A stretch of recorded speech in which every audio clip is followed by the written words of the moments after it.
इतने क्रिस्पी और अंदर से इतने लच्छेदार बन, ऐसे बर्गर बन तो आपने कभी नहीं खाए होंगे। ये मैं नाश्ते में तैयार करूंगी, साथ में बनाएंगे झटपट से चाइनीज चटनी, हर उस चीज के साथ जो घर में मौजूद होगी। रिजल्ट देखकर तो आप हैरान ही हो जाएंगे। चलिए जी स्टार्ट करते हैं। बिस्मिल्लाहिर्रहमानिर्रहीम। यहाँ मैंने 2 कप मैदा लिया है, आप नॉर्मल आटा भी यूज़ कर सकते हैं, कोशिश करें कि फाइन आटा हो। यहाँ मैंने ऐड कर दिया है नमक 1/4 टीस्पून और 1 टीस्पून के बराबर मैंने चीनी ऐड कर दी है। और इसके अलावा 1 टीस्पून मैंने यहाँ पे बेकिंग पाउडर ऐड किया है, खाने का सोडा नहीं, बेकिंग पाउडर ऐड किया है।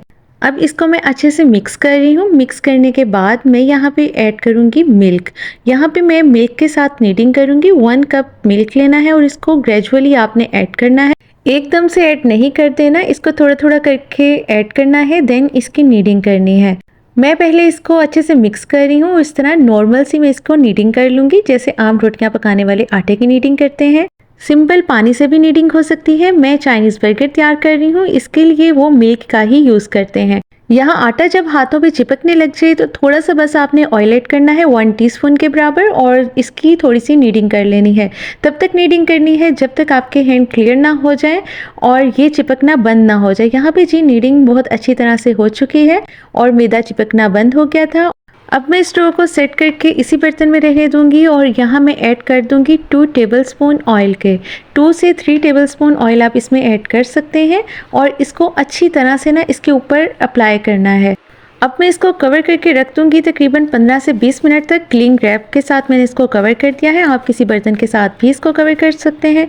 अब जैसे ही 15 से 20 मिनट हमारे कंप्लीट होते हैं, डो हमारी सेट हो चुकी है और यहाँ पे आप चेक कर सकते हैं डो बिल्कुल सेट हो चुकी है। रेस्ट देने का मतलब यही होता है कि डो हमारी मैनेजेबल हो जाए। अब यहाँ पे मैंने डो को रोल कर लिया है और इसका मैंने एक सर्कल कर लिया है। आप जैसे भी आपको इजी लगे आप उस तरह से डो को रोल ऑन करके इसके पेड़े तैयार कर सकते हैं। मैंने 2 कप आटा के साथ 4 पेड़े तैयार किए हैं और बहुत ही स्मूथ पेड़े हमारे तैयार हो चुके हैं। अब मैं इसको भी थोड़ी देर के लिए रेस्ट दूंगी, तकरीबन 5 मिनट्स के लिए। जब तक पेड़ों को रेस्ट देती हूँ तब तक मैं चाइनीज़ चटनी तैयार कर लेती हूँ। झटपट से ये चटनी तैयार हो जाएगी और टाइम भी सेव हो जाएगा। अब यहाँ एक प्लेट में मैंने 2 लाल मिर्चें ली हैं, आप हरी मिर्चों का भी यूज़ कर सकते हैं। एक छोटा सा प्याज लिया है और इसकी जगह आप सब्ज़ प्याज भी यूज़ कर सकते हैं। और यहाँ मैंने 1 टेबलस्पून के करीब धनिया भी ले लिया है और इसको मैं अब जल्दी से चॉप कर लूँगी। यहाँ पे जी मैंने 1 लहसुन का क्लोव भी चॉप कर लिया था। चाइनीज़ खानों में लहसुन मस्ट ऐड होता है और यहाँ पे आप अपनी पसंद की वेजिटेबल्स भी ऐड कर सकते हैं, लाइक शिमला मिर्च, बंद गोभी भी ऐड कर सकते हैं। अब यहाँ पर मैं ऐड करूँगी नमक, कुटी हुई लाल मिर्च 1/2 टीस्पून और 1/2 टीस्पून के करीब मैंने चीनी ऐड कर दी है। चिली सॉस, सोया सॉस और सिरका, इन तीनों चीज़ों का मैं 1 टीस्पून ऐड करूँगी। सबसे छोटे वाला जो चम्मच होता है ना 1 टीस्पून मैंने इन तीनों चीज़ों का ऐड कर दिया है। और यहाँ पे जी केचप भी मैंने ऐड की है 1 टीस्पून। अब इन चीज़ों को मैं अच्छे से मिक्स कर दूँगी। यहाँ पे जी मैंने इन सब चीज़ों को अच्छे से मिक्स कर दिया है और अब मैं यहाँ पे ऐड करूँगी ऑयल। ऑयल को मैंने पैन में बहुत अच्छी तरह से गर्म कर लिया था, अब मैं इसमें ऐड कर दूँगी। जैसा कि मैं नाश्ते में चाइनीज़ बर्गर रेडी कर रही हूँ और ये चटनी तो चाइनीज़ बर्गर की जान है। आप यहाँ पे अपनी पसंद से वेजिटेबल्स भी ऐड कर सकते हैं और ओनली वेजिटेबल्स इस बर्गर में ऐड कर सकते हैं। अब यहाँ जी मैंने चटनी तैयार कर ली है और पेड़े भी सेट हो चुके हैं और यहाँ पे आप देख सकते हैं सारा काम ही इस बर्गर बनाने का है और अंदर आप किसी भी चीज़ की फीलिंग कर सकते हैं विद चाइनीज़ चटनी। अब यहाँ पे जी मैंने एक पेड़ा लिया है और इसको मैंने अच्छे से बेलना है। बहुत ही आसान है, आपने सिंपल पेड़े को बहुत अच्छी तरह से बेल लेना है, मतलब इसको बहुत बारीक सा बेलना है। जहाँ तक मुमकिन हो सकेगा उतना आपने बारीक पेड़ा इसको बेलना है। यहाँ आप देख सकते हैं मेरे हाथ की स्किन इस पेड़े के नीचे से नज़र आ रही है, इतना आपने बारीक बेल लेना है। पेड़े को हमने रेस्ट दिया था और ये बहुत इजीली स्प्रेड हो जाता है। और अब मैं यहाँ पे ऑयल से इसको लाइटली ब्रश कर दूँगी और यहाँ से मैं इसको एक साइड से फोल्ड कर दूँगी। एक साइड से फोल्ड करने के बाद दूसरी साइड से भी मैंने इसके ऊपर फोल्ड कर देना है। अब इसके ऊपर भी मैं ऑयल से ब्रश कर दूँगी। अब इसी तरह मैं इसके ऊपर एक और फोल्ड दे दूँगी।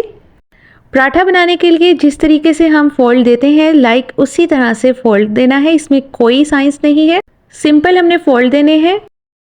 अब ये फोल्ड देने के बाद भी मैं इसको ऑयल से ब्रश कर दूंगी। देन मैंने इसको रोल कर लेना है, बहुत बारीक बारीक सा ना हमने इसी तरह घुमा लेना है और रोल तैयार कर लेना है। अब जो एंड पे रह जाएगा इसको मैंने इसी तरह से फैला के इसके ऊपर से ना इसको बंद कर देना है और यहाँ से मैं सेंटर से इसको नीचे की तरफ धकेलूँगी और साइड से ना इसको ऊपर चुटकी की मदद से बंद कर दूँगी।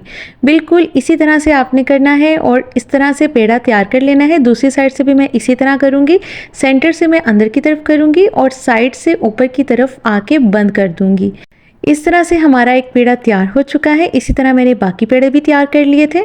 बस इतना सा काम था आटा गूंदना और पेड़ा तैयार करना। अब यहाँ जो सबसे पहले मैंने पेड़ा तैयार किया था इसको मैं पिन रोल की मदद से हल्का हल्का प्रेस कर रही हूँ। बेलना बिल्कुल नहीं है, बस प्रेस करना है और इसको हमने फैलाना भी नहीं है। बस इसी तरह मोटा मोटा ही रहने देना है। आप चाहे तो हाथ की मदद से ही आप इसको इस तरह से फैला सकते हैं। अब यहाँ पे जी पेड़ा तैयार हो चुका है और ये हमारे चाइनीज़ बर्गर का पेड़ा है। बहुत ही मज़ेदार और क्रिस्पी बर्गर तैयार होता है।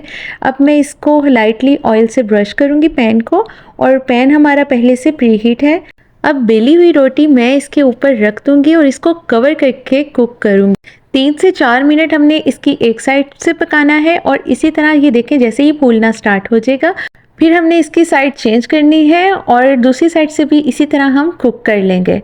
आप कोई बड़ा तवा भी ले सकते हैं जिस पर एट अ टाइम आप 2 या 4 आप पराठे एक ही बार रख सकें और इस तरह से टाइम की बचत भी हो जाएगी।